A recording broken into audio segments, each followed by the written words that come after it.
Requested. Okay, good.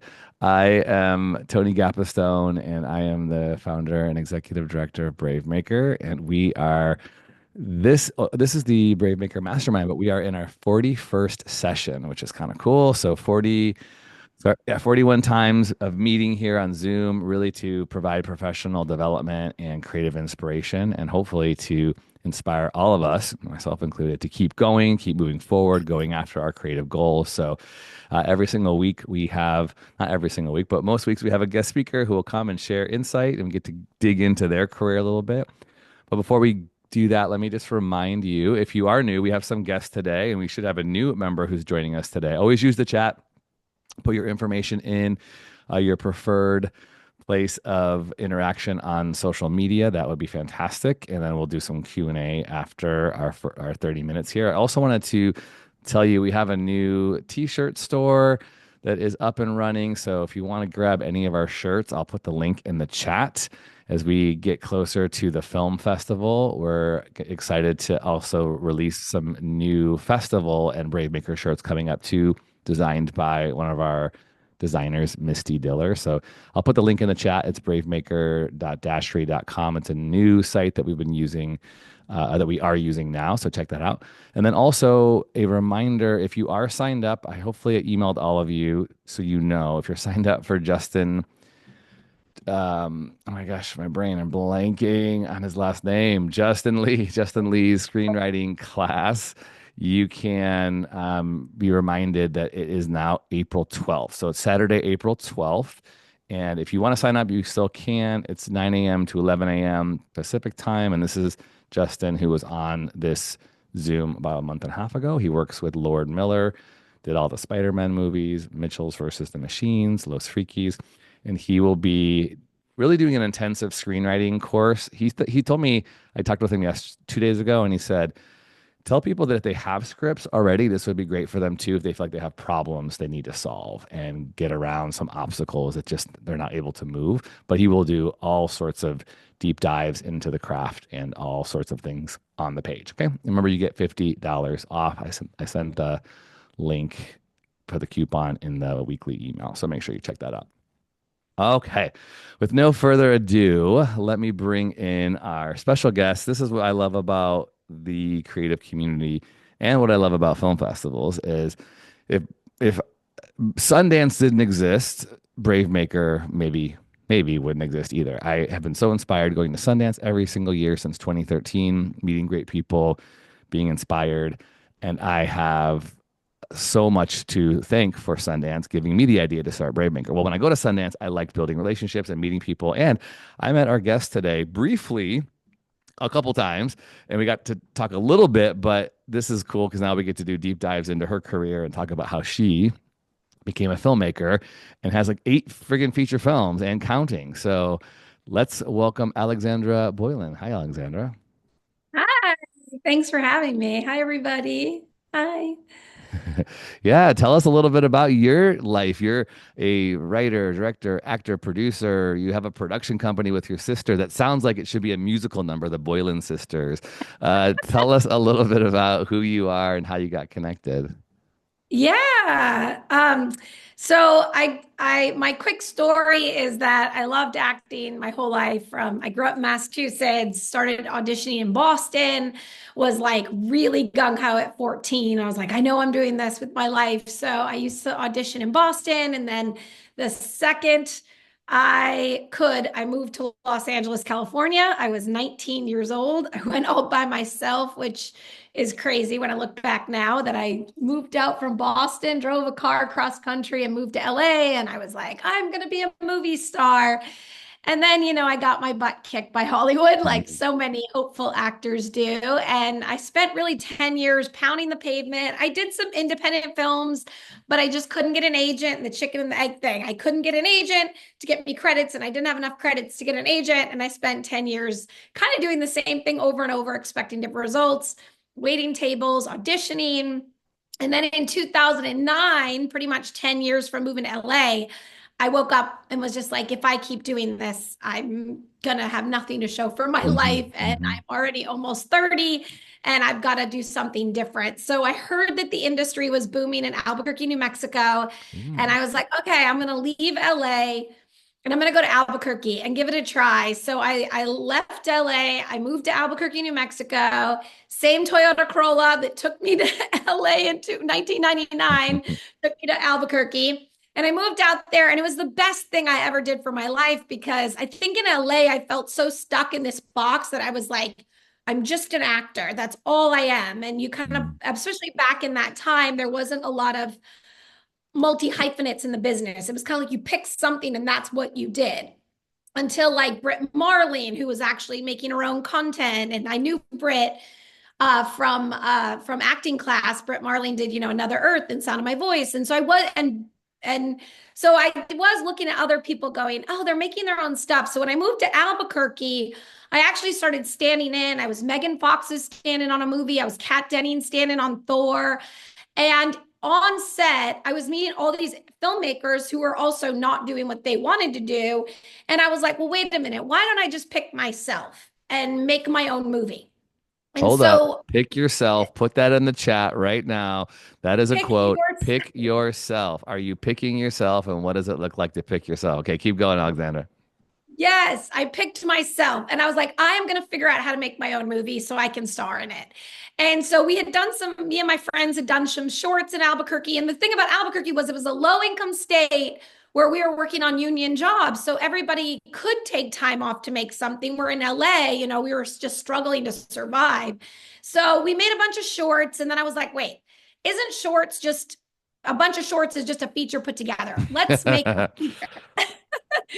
So I got my friends together and we had this location in the middle of nowhere, New Mexico, a house, and I knew we could shoot there for free. So we actually went out there and took photos of the house and we wrote the script for our first thriller around the location of Hmm. so we kind of I've reverse engineered my entire career. And I was like, okay, we know we have this location. Let's write a horror script. I knew from my acting background that thriller horror sold with no star names and smaller budgets. So I ended up getting a group together, self-funded my first feature. I paid out of pocket to make it. I flew some actresses of my friends from LA. We Can I made a ask horror how much did you make that feature for? all in. It was $10,000 by the Amazing. beginning till the end. Yeah. Yep. And that includes like the poster art and Amazing. all the deliverables once we got to that place. So, Mhm.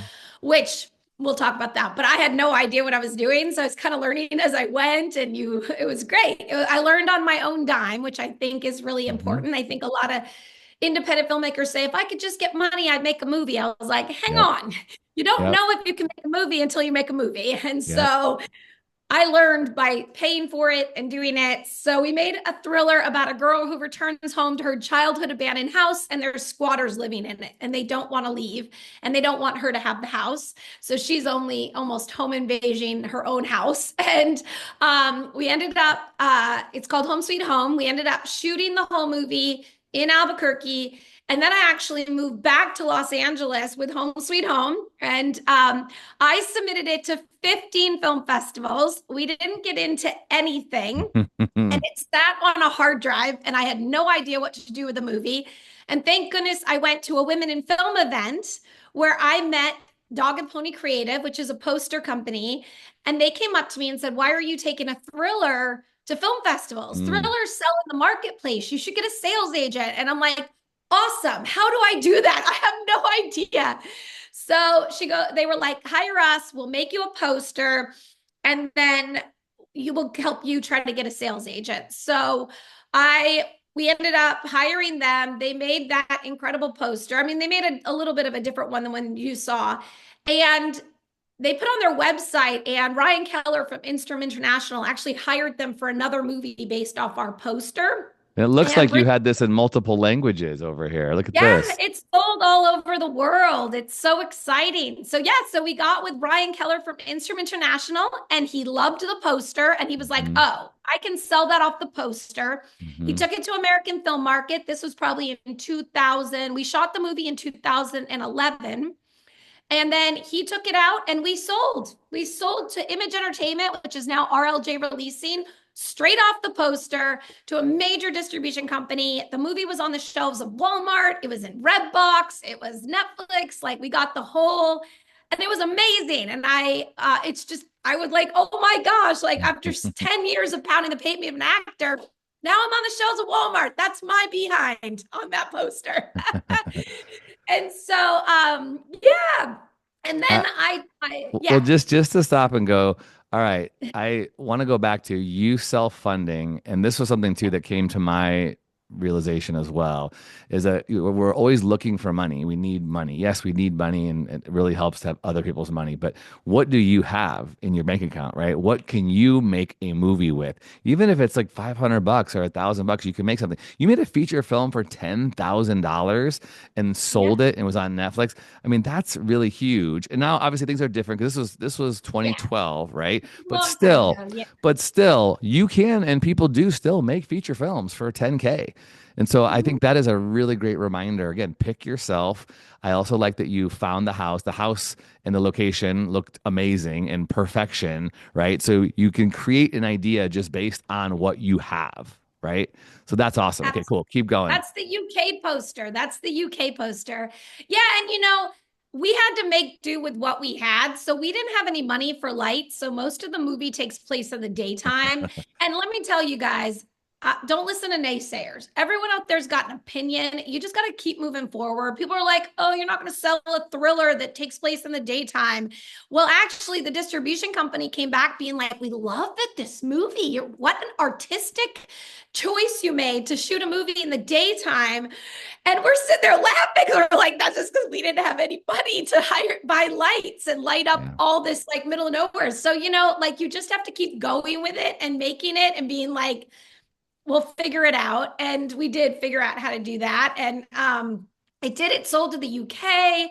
And I picked myself, and it was the best thing I ever did. And we figured, and I'll tell you, it's not, it's easy to tell a story here for a few minutes. It wasn't easy. It Mhm. took us a lot to figure it out. It wasn't like all of a sudden we just got the deal.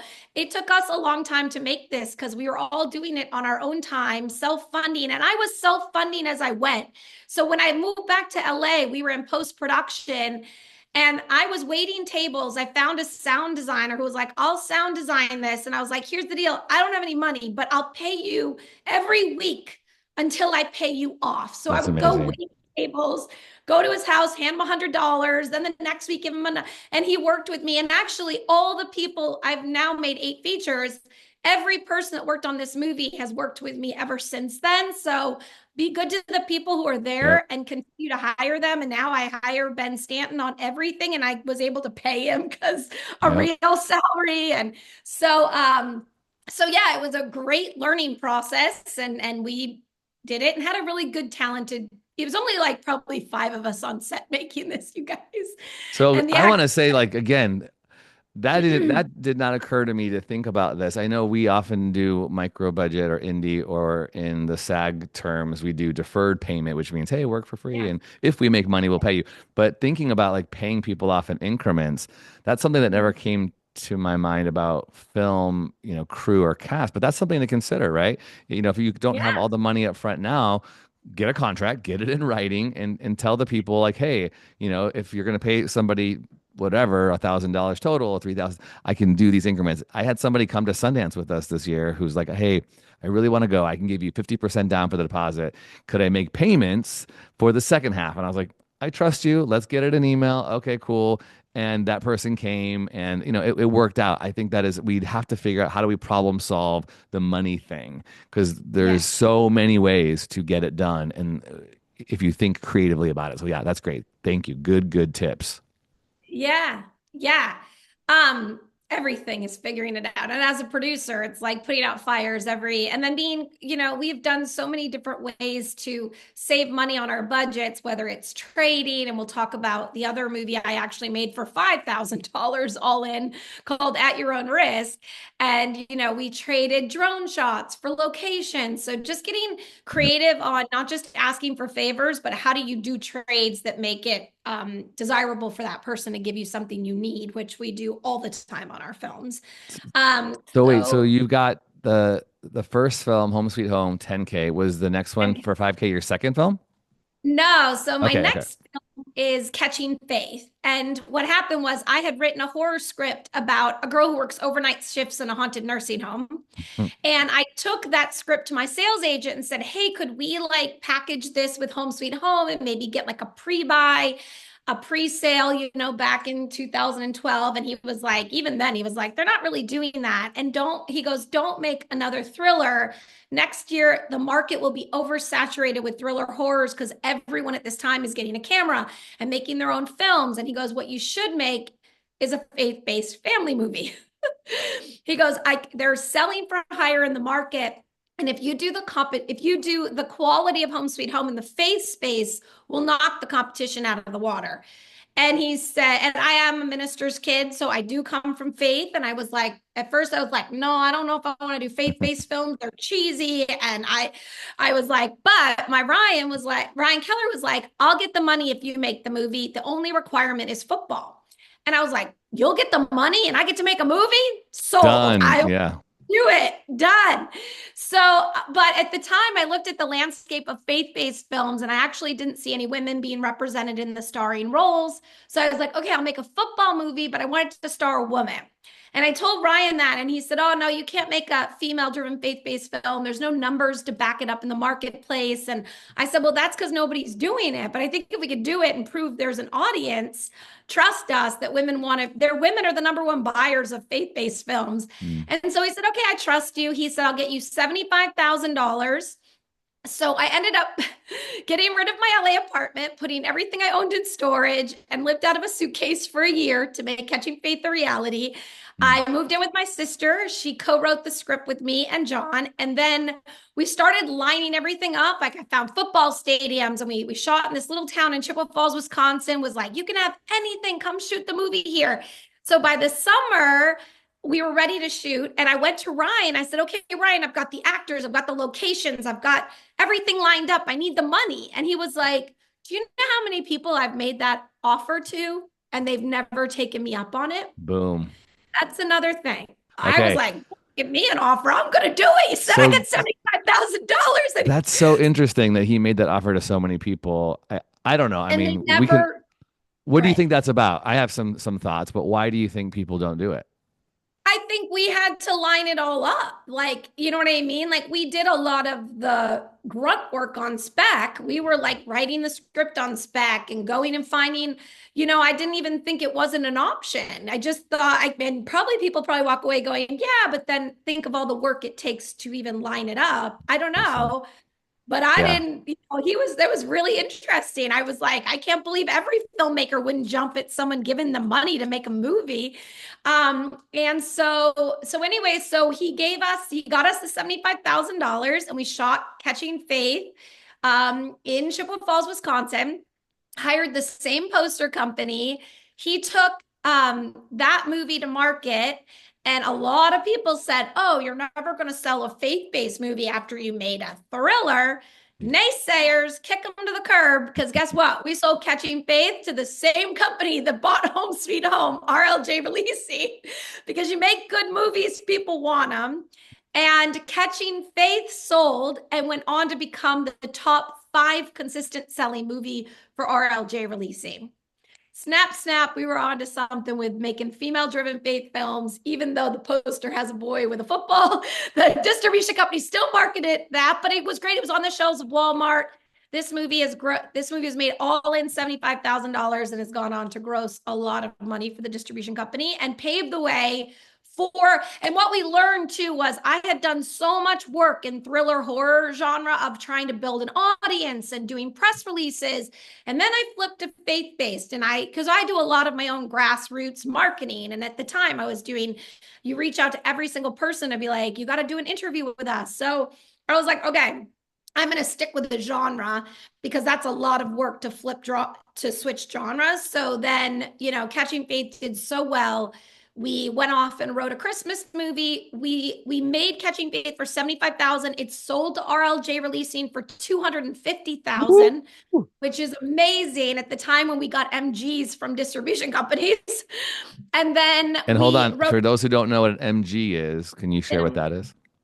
it's a minimum guarantee. So nowadays, sadly, distribution companies are taking movies for no MG, no money to you, and you Mhm. just get back end. But back in the day, they Mhm. gave you actually upfront money, and then of course the movie has to recoup that money before you go into. But for us at that time, it was great because it paid back our investors and us.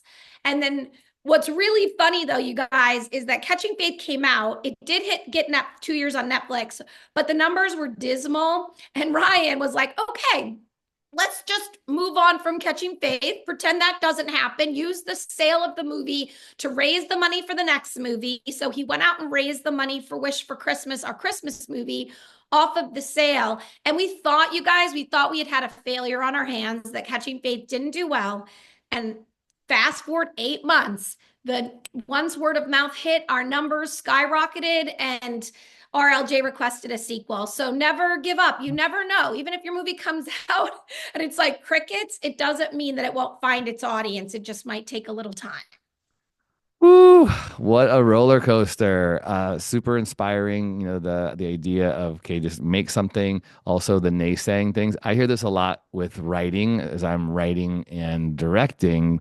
A lot of the when I'm pitching my stories to reps, meaning someone to represent me as a screenwriter, they'll always say, stay in a lane, find the lane, da, da, da.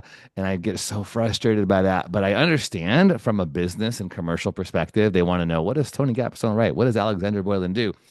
Yeah, But like we are creative beings, why can't we do more than one thing? So but now you have found this little niche, right, where you're doing films with a right. particular audience. So can you Yeah, speak to that a little bit? Because all of us on this call today, there is, we're emerging. Some of us have been at it for quite some time, decade or two. Others on this call have just started. And so they're just hearing this idea of what is your brand? What is your who is your demographic that your stories are pertaining to. What would you say about that, about trying to figure it out or going after it? Anything you want to help us as we make our stuff consider? I do think branding is so important. And, there's a lot of noise out there. And as I've made all these films in different years and watched the industry change and watched distribution change and consumer consumption change, branding is so important. So, we used to be called Mustard Seed Entertainment. And as I've spent the past 14 years building a relationship, especially in the faith space, I realized that people didn't know that had made Catching Faith, Wish for Christmas, Switch, The Greatest Inheritance. So we rebranded a year and a half ago to the Boylan Sisters. There's so many brothers out there, the Irwin brothers, The the Kendrick brothers, the Cohen Duffer brothers. brother, yeah, We were like, yeah. wait, we're the sisters, and we're making very specific female-led Mm. teen girl mother-daughter movies. And we got some advice to rebrand the Boylan Sisters, and it's been like changing for us because now people are like, oh, of course, you guys are the switch people. You're the identity crisis girls. So when we go to meetings, it's really helped us break through, and we are a cohesive brand. Now, I did sell that horror script, and I write some horror on the side that I sell, but I'm really concentrating on my brand of building that because this has been 14 years in the making. And so I want to be a trusted brand in the faith space for moms to know that our movies are appropriate for all ages to watch. Andrea and I write novels. All of our films come with companion materials like youth group studies, Bible studies, high school curriculums. So we are really branding ourselves. And so that is important because you're building an audience. And I remember hearing years ago from a woman who did a web series, and she's like, you build your audience one person at a time. And it's true. And I am like, I reach out to people. I had some woman from London write me and say, my daughter and I just wait for your movies to come out. And I connect with everyone, and you are touching your audience, every person. So I think a brand is important. Mhm. Um, because there's just so much noise out there, and it's not even breaking through to your audience, it's breaking through into our industry. So when we take meetings with people, like I just went to NRB last week in Dallas, it's one of the biggest Christian conventions, and everyone was like, oh, we keep hearing about the Boylan sisters. Making it very easy for people to talk about you and talk about your projects will help you get those meetings, because they're like, oh, I've been hearing about you, you Mm-hmm. know. Mm-hmm. I think So that's really cool. We had one of our very first sessions, and those of you who are new to the BraveMaker Mastermind or just became a member, I know Anita, welcome Anita. We'll get you introduced later. We have all of our replays on our archive, and one of the first month, in the very first month, we had Tristan Schuler come on, who used to work with Roadmap Writers, and he talked about what is your voice? How do you describe? Much like we as screenwriters are taught to write a log line, a 1 to 2 yeah. sentence description for our films, we should also have a 1 to 2 sentence description or description for who we are as makers. Like, what is our voice? What can you expect when you click on to an Alexandra Boylan film or a Tony Gapstone film or a Gabriele Trejo film? What would it be? So that is really important. So those of you who have just joined us, make sure you go back and watch Tristan Schuler's webinar on finding your voice, because being able to describe it and talk it, you hear elevator pitch all the time.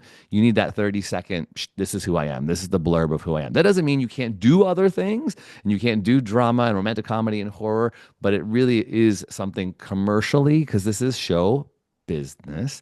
It is a business. And if we want to make Business. money, we have to learn how to sell ourselves and talk about it. Yeah. Anything else you want to say about the business side of why these things are important? Well, it is a business, and um, everybody except for your audience is looking at how they can make money off your project. So There you you really need go. to think about your project as a product. Yeah. And you are pretty much, I mean, we create all the assets of our films, our posters, our trailers. And they are, if you see our posters, they're all pretty incredible. We put our money, when we made At Your Own Risk, our small thriller for fun to test out self-distribution, I spent more money on the poster than I did on the movie. Even though the movie's beautiful, the poster tells your distribution company and your audience the quality of your film. So don't skimp on your poster, you guys. It's people put so much money into their movies and then they don't go and hire a professional poster company. And you need that because you have to stand out right now among so much other stuff. So, How you much know, would you say we should budget as we're putting together our budgets and raising money for these kind of things? 2 to 3 thousand in your budget for posters. Mhm. Dog and Pony Creative is who I work with. They've done all of our posters, and they have different tiers of depending on what you need from them. You can look at their website, but they're Bridget and Jurgens and Jen Sparks actually did the Saw campaign for Paramount. She used to be at studios, and then she wanted to be independent, and that's been great for me because Yeah. also here's the other thing, you guys. When you sell your movie to a distribution company, anything they do in-house, they are going to put against your movie. So if you can provide the assets like the poster and they don't change it, because they're going to pay 10 to $20,000 against you on the Mm. poster. So we provide these assets that are so good that they don't change it, and we've saved ourselves money against our films, you know? And Hold on to so that thought for a second, because that is huge. And I will say, from my experience with one feature film that did not get a minimum guarantee, meaning they didn't give me an upfront fee. I just had to get the money on the back end. They did say they were going to spend $10,000 creating all these things for our film that then we then had to pay back. So, learning lesson. I think this is really, really valuable. We should get Dog and Pony. And if you have a contact there, please send it to me. We should get them to come on absolutely. and talk to us about this. This is fantastic. Yeah. And the other reason you want a professional poster company is because they work in the market. They know what's selling. They know what's working. So it's not just about your friend who knows Photoshop. It's about someone who can speak into, like I had a friend, I gave them Dog and Pony's info. They had kind of like a thriller, but they repositioned the poster to horror because they were like, we know horror is better right now. So they can almost reposition your film to succeed in the marketplace, knowing what's kind of what's about to be. It's like having a sales agent on your team who says, hey, I know that this is what the market's going to look for next year, and being ahead of the game. Poster companies are the same. So, and yet your movie is a product. You pretty much have to hand deliver to the distribution company who's the audience, who's going to buy this. I always tell people your movie is not for everybody. You don't want it to be for everybody, and the distribution company and the marketing company can't have it be for everyone, because then they don't know who to target demographic for your film. So it is a business, and we have constantly positioned ourselves to stand out in our space. So not only are we women, and the faith-based space is very male dominated, all the movies star men. And so for us, it set us apart from everybody else, that it's like, oh, this is about women. And then we went after the teen girls, because we didn't see like Disney for Christian girls. So we were like, let's make movies for teen girls, because they're not getting that. And so we're always trying to stand out in our space. So you have to find ways to stand out in whatever space you're in, and how you can position yourself to succeed and to be a business and a product that sells. Boom. All right. Well, let's take some questions. I'll also put Alexandra's IG in the chat so you can follow her as we encourage you. This is relationship building, right? I met Alexandra just 2 months ago, and now what's that? Yeah, please follow me on Instagram. Oh, yeah, Sorry. yeah, yeah. I'll put it in the chat. I was just saying because I met you, in January. Now you're here, and we don't know what the future holds, but we're a creative community, BraveMaker, right? We're building our brand. Alexandra submitted some films to the festival too, so we'll see if she comes in July. But there's all sorts of ways that we could be Hope building so. relationships together. And obviously, Alexandra is casting and producing films, 8 features. So we have to be intentional about these relationships that we're building. So let's ask some questions. If you would like to just raise your hand with the little reaction in the bottom of your screen there, and you can put it up like that, and it'll put you in the queue, and we'll bring you to the forefront. All right, we're going to bring Belgica Rodriguez, actor, producer, star of a new web series called Bernadette the Brave. Hi, Belgica. Hi, Alexandra. I might have seen some of your films before, and I didn't get a chance to watch the other ones before this call. I really wanted to, but I will. I'm wondering, for your films so far, have you done any that are SAG films? Oh, all of them are SAG.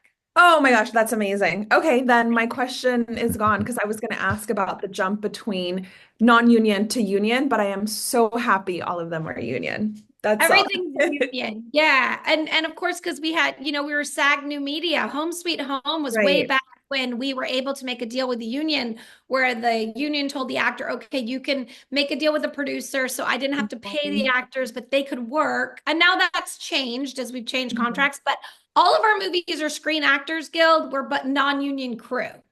So we have never had the budget for a union crew, but we always use Screen Actors Guild. I mean, we've had Denise Richards, John Snyder, Jaleel White, Mina Subari. We've always had to be union. Yeah. Amazing. Yeah.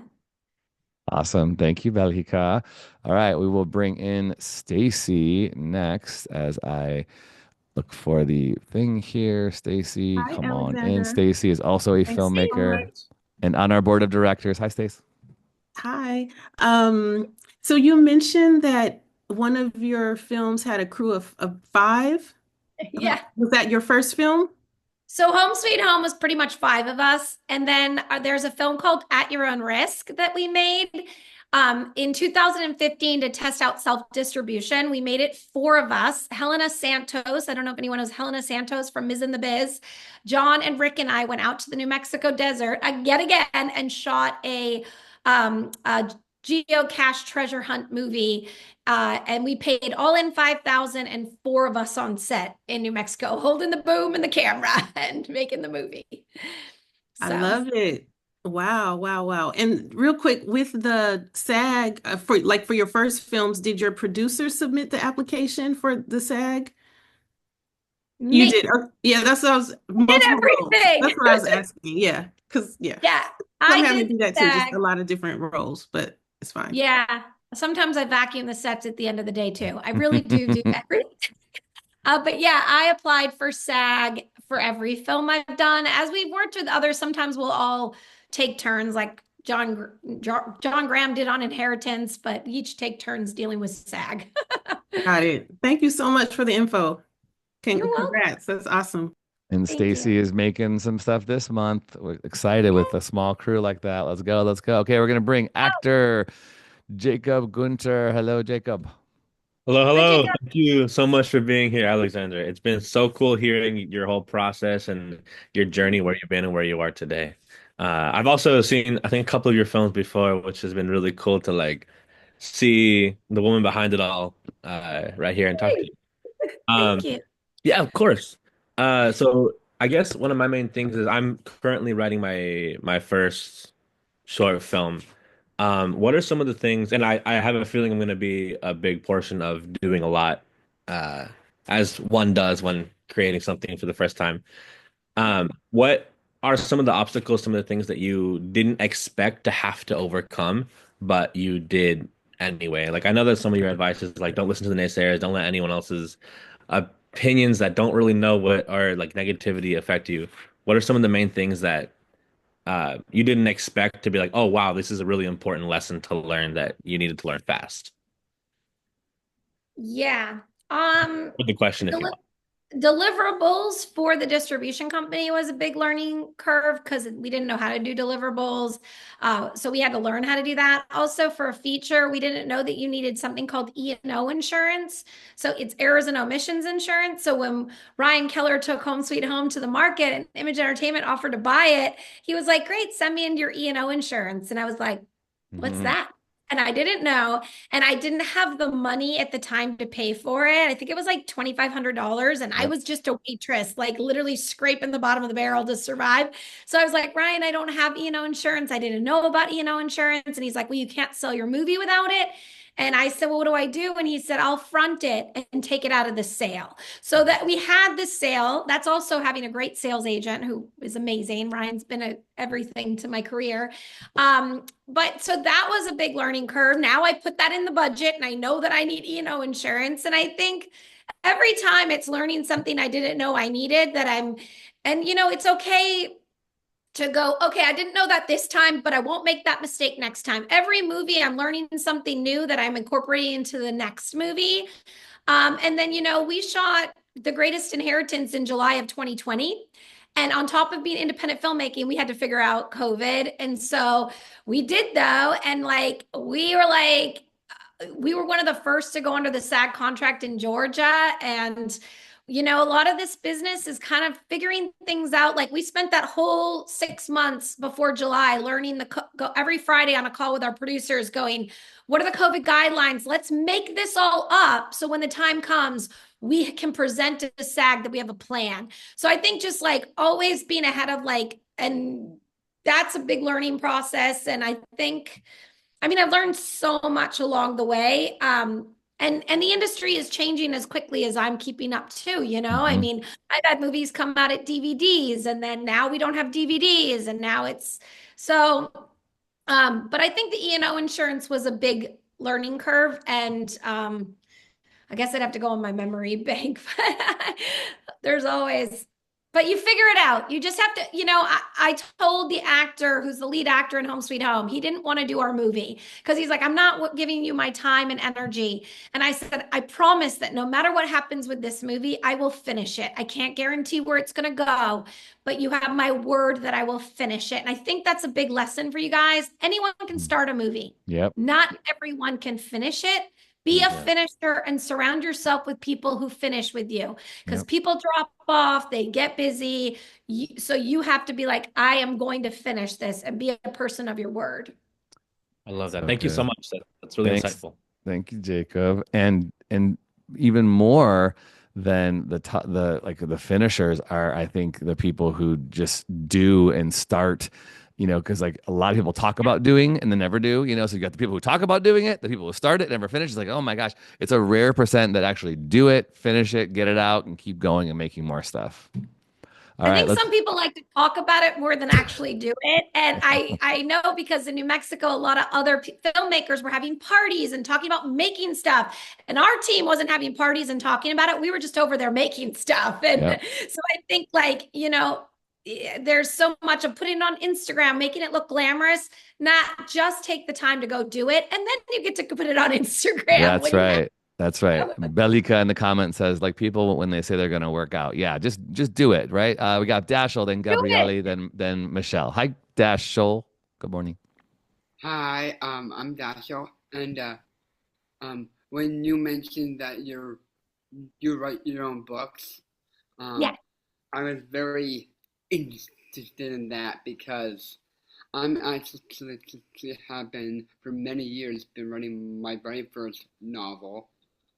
Oh, and my advice. Oh, and what advice do you have for me since I'm getting into writing books? Yeah. Well, I have a book out called Create Your Own Career in Hollywood. So my first book is actually a how-to book that I self-published it on Amazon. Again, a learning process. I learned how to self-publish my own book. And then we actually reverse engineer our novels. So we actually shot Identity Crisis, and we had already written the script, made the whole movie when someone said, you should accompany this with a novel. So we said, okay, let's figure out how to write a novel. So we took our screenplay and turned it into a novel, which was really, actually, for me, I like it. I actually now, when I'm writing scripts, I want to write the novel immediately after I write the script because I'll get better ideas that I'm like, oh, I'll put that back into the script. But we took a couple of our older movies and have written novels. We're about to release the Switch novel, so we can have more companion. Oh yeah, my sister and I are writing children's books now because it takes a while to raise money to make a movie. And while we're waiting, we have 4 finished scripts. And in the meantime, we're always writing things that we can keep self-publishing. So I think my advice to write the novel is to do it. But if it's easier for people, write the screenplay and then take the because the screenplay has your bare bones of a novel. Then you're just filling in descriptions. One of the funnest things about a novel is in a screenplay, you can't say what the character is thinking. So for Identity Crisis, we can only write what they're doing because, the audience can't see what the actor's thinking. So it was so fun to go back and get to write the novel of all the things the girl was thinking about that we didn't get to do. So I think my advice is, carve time every day to work on that novel and say, I'm going to finish this novel. And if it's helpful for you, write the screenplay first and then take the screenplay and fill in all of the stuff that's happening. That has been, for us, it's actually been a lot of fun. And for me, it's easier to write the screenplay and then do the novel. I've never sat down and just written a novel without the screenplay. And Dashel is an actor, and he's working on his documentary work about the history of Down syndrome as a director, which is so good. I'm helping produce it. And Dashel last week showed us his first little short film that he made, which is like a documentary short too. So Dashel, you're doing it. Keep going. Alexandra is just telling you, you have the permission to write that book. And self-publishing on Amazon is fairly easy to figure out. I did it a couple times, and I think it's great because people can find your work, and you don't need a big publisher to come on and make your work happen. You can do it, so that's great, Alexandra. I think there's a theme here in all of the things that you're doing. I'm going to bring in Gabriele Trejo, actress who just got representation in San Francisco. Congratulations to Gabriele. And what's your question, Gabriele? Hi. First of all, thank you so much. I'm really glad I hopped on this Oops. call. It's a lot of There you go. Sorry about that. okay. Well, hi. My question is, what has been your experience like making faith-based movies, like moving from like the LA world specifically, and I guess like a sub question is like, how does the casting look like navigating like talent with faith, and do your actors require to have like an area of faith in their life to be in your production, or like how does that look like? So lots of questions, I guess. Yeah, what was the first one? Oh, I think I understood. The one was, do the actors have to have faith to be in our movies? Was that kind of the question? Yeah, moving from like the LA film world to now your own production company that's surrounded more with like faith component. Right. Well, I still work in Hollywood, so I'm just Yeah. faith in Hollywood. But yeah, I mean, I still, lived in LA for 24 years. So one thing about our film sets is anybody is welcome on our film set. We are not the Kendrick brothers. People are not required to be a Christian to be on our set. We feel like if somebody wants to come and be on our set, we're like, and we are looking for talent first. We are filmmakers, not just like Christian filmmakers. We're filmmakers who make films targeted to the Christian demographic.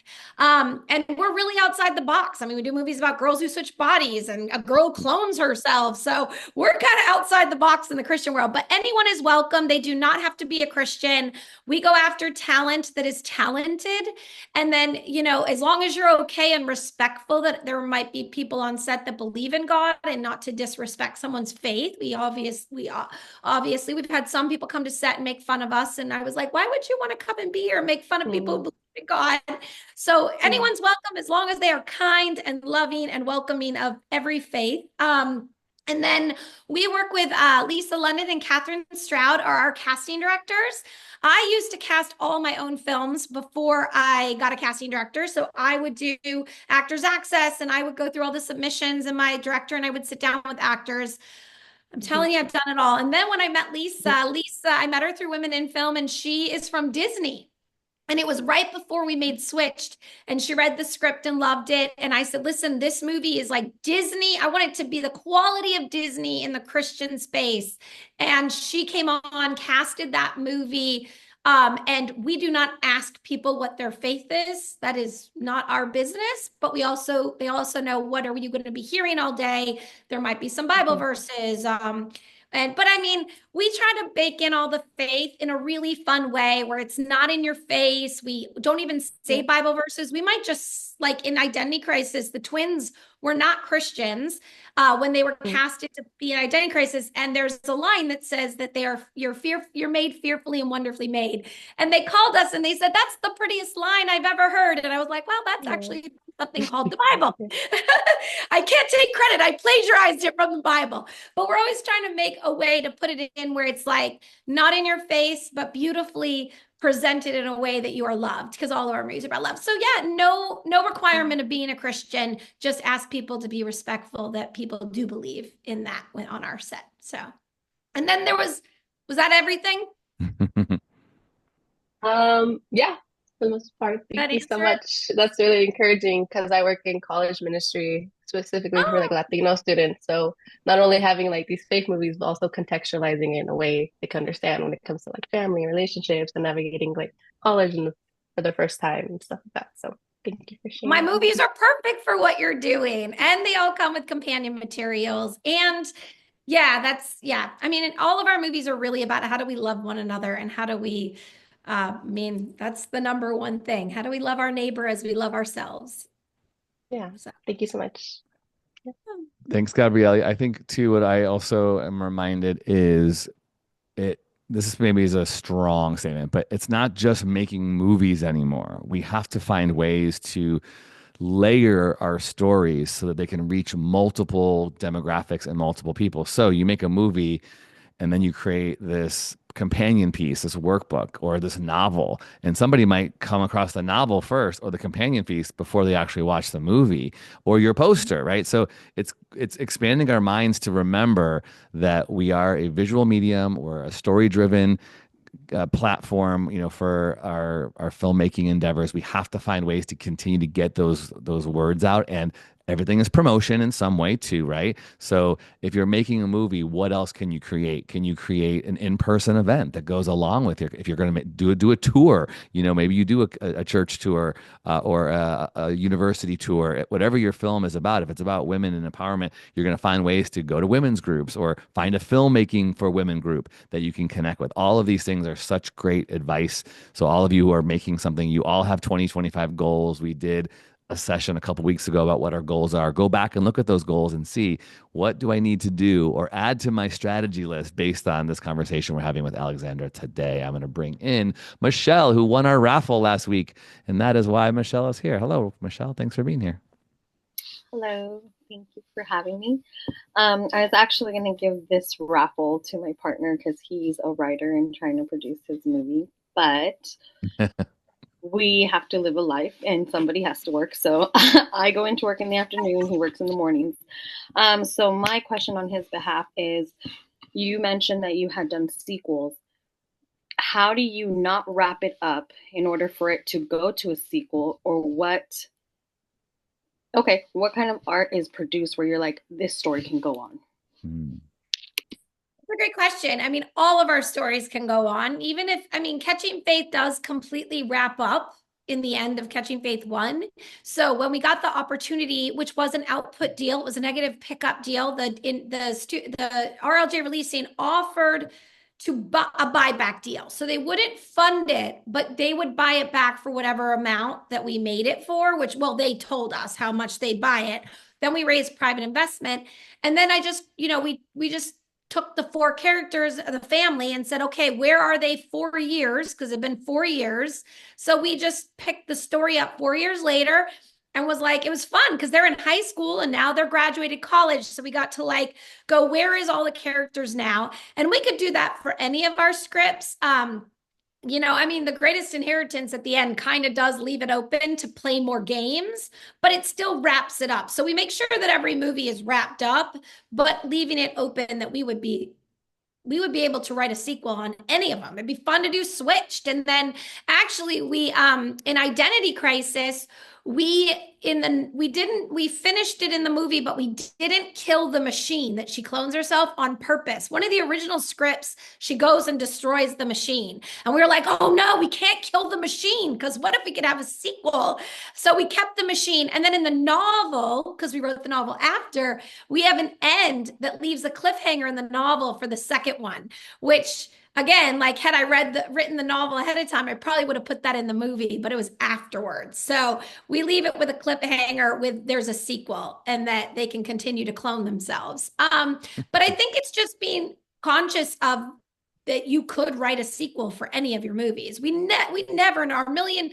I mean, Ryan Keller was like, you'll never make a sequel off a straight to video on demand movie. Again, and then we got requests for a sequel. So I think you just know that you can pick up that story anywhere. And if you can't get the same actors back, that would be the only thing of like, okay, do you pick up the story with new people? Like, is it a new group of girls who switch bodies in high school or a new group of people that need to clone themselves and change what they think is an imperfection? So I don't know. I think it is important to end a movie though and give satisfaction to the end of it, but then also maybe a hint that there could be more. I don't know if that. No, that was great. And I have a question for myself now because he keeps putting out there, you're a writer, you're a writer. I was like, no, I'm like, so he likes me to interject into his writing sometimes. And I feel like there's always a gray area when working with an intimate person that a friend, a family member, whatnot. What are the boundaries that respectfully each human can respect each other when writing and not criticizing the other person? That's a great question. I write with my sister and sometimes it can get a little heated and feelings hurt. So we really try to say yes. And that's a great idea. But what if we do this? Or instead of like saying, we both try not to ever give mean looks. Cause when someone gives an idea and someone's like, and then you're like, and you feel destroyed by that. So we try, we've learned as the years of, I love writing with partners, but I also think there is so much, you have to be careful your facial expressions because that can kill someone's creativity when they were just trying to say, hey, what about this? And then someone's like, terrible idea. You're like, thanks. So I think it's always yes and being positive and then spin it and say, that's a great idea, but what if we add this onto it? And I think it's really important to use positive words instead of negative words, which just in life we should. So I think that is a really good question though, because when you write with someone you love, you never want your partner to feel like they don't have the ability to give a bad idea. There is no bad ideas. Let's throw them all on the wall and we give ourselves permission to write crappy scenes because we know we'll rewrite it. So I think it's just, yes. And that's a great idea. And how about this? Instead of, no, that sucks. that doesn't help anyone. Awesome. Thanks, Yes, Michelle. I'm going to bring Anita. Anita, let's welcome Anita. She just joined the BraveMaker community for her first time. Thanks for being here, Anita. Go ahead and say hello and introduce yourself to everybody real quick. Thank you. I'm really excited to be here. My name is Anita. I am a writer-producer based in San Francisco. And I specifically have a goal to make a TV show about manifesting money. And I didn't necessarily have a question, but I did just want to acknowledge some things that you said, Alexandra, that just really stuck with me. Just also about the process of you creating the movie and when you moved in with your sister and you like really like kind of lowered your means. And I just felt really inspired by that. And I'm also like, it just kind of gave me more clarity of like, okay, what can I do now to help me with my bigger goal? And I just really like that you shared that. And also the facial expressions, because I have a twin sister and we are both excited about writing. We're both excited about this, like knowing we're going to be famous or, you know, like our stuff's going to be out there. And when it comes to writing with each other, I definitely need to work on my acting and my facial expressions. And we've communicated that too. And I just want to share that that really resonated with me. So thank you for sharing that. Oh, you're welcome. Yeah, I Yeah. think it's always important that everyone in the room feels safe to express a creative idea. It may not end up there, it might not end up working, but I always want everyone, even on the sets of our movies, I want people to feel comfortable giving a suggestion that we could try and never squelching anyone's creativity and being like, that's a great idea. Maybe not for this movie, in the next movie, which we've done too. So save all ideas and say, okay, that's not right for this, but we'll put it in the next one. Good. Glad you're here, Anita. And yeah, you definitely probably heard a lot of useful things, knowing that you have a sister, a twin sister, and know that Alexandra is working with her sister. That's a big deal. Thanks for being everybody. You'll like Identity Crisis, which is yeah, there you go. Yeah, I was looking at the poster. I was like, okay, I gotta watch that one with my sister. Yeah, it's fun. It's so fun. So everybody else, please make sure you follow Anita. We're going to be hearing more about the project she's working on. Anita's been coming to our monthly mixers, which is so great. All right, last question of the sesh. Jacob is coming back. What's up, Jacob? Hey, couldn't stay away.